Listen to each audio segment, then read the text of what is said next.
2 পাওয়ার x equal 4 পাওয়ার y equal 8 পাওয়ার z হলে 6z minus 2y minus x equal কত? এখানে অপশনগুলো থেকে কোনটা হবে সেটা আমরা বের করব। এই ধরনের অঙ্কগুলা বন্ধুরা চাকরির পরীক্ষায় কিন্তু বারবারই আসে। আমরা এটার সমাধান করব।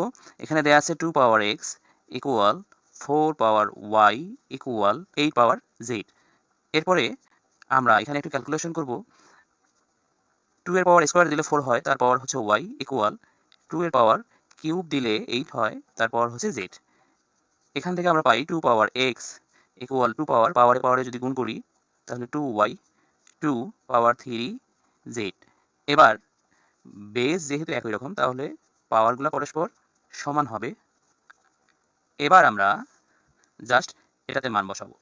6z minus 2y minus x equal 6z minus 2y equal কিন্তু 3z, তাহলে 2y এর পরিবর্তে 3z বসাবো মাইনাস x এর জায়গায় আমরা x ইকুয়াল 3z বসাইতে পারি।